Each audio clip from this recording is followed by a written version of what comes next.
key to active birth is to keep in upright positions during labour and birth. It's really important to try and be free and spontaneous in your labour and to use movements and positions in a way that keep you comfortable during your labour and birth.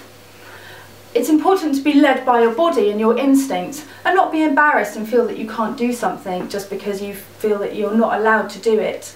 And if you follow the principles of active birth, your birth can be easier, safer, more efficient and hopefully less painful. A common misconception with active birth is that it's about being constantly active during labour and birth. And this isn't the case. In fact, resting is really crucial in labour and birth, and you often spend much more time during labour, in between contractions, resting rather than being active in the room. Rather, active birth is about taking an active role in your birth and being an active participant in all the decisions that are being made. This is a reclined position, and this is what your pelvis is like in this position. This pink ball is going to represent the baby's head. It's actually 9 centimetres in diameter. And you can see that in a reclined position, the pelvis can't really move.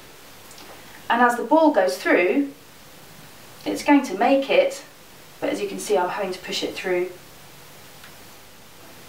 Whereas when you're in an upright position, the sacrum can pivot all the way back, the coccyx can move right out the way, and you've got 33% more space inside your pelvis for the baby's head to come out.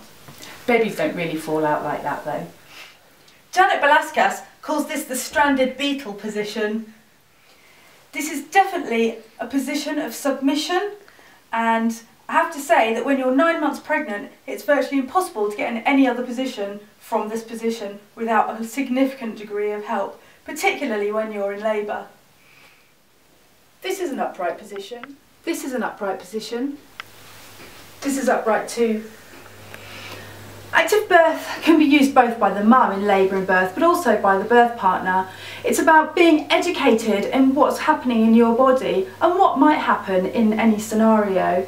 It's about feeling empowered to make the right decisions for you. And active birth gives you the confidence to follow your instincts.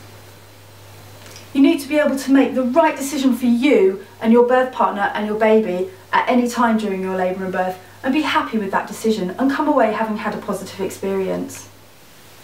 Active birth is completely compatible with using pain relief and interventions during labour.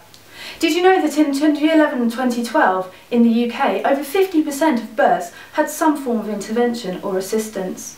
22% of them were induced, 31% of births people used an epidural, and at 25% of births in the UK ended up in a caesarean section. Active birth is completely compatible with all of these things, and there's a huge amount of things you can still do despite having any kind of intervention.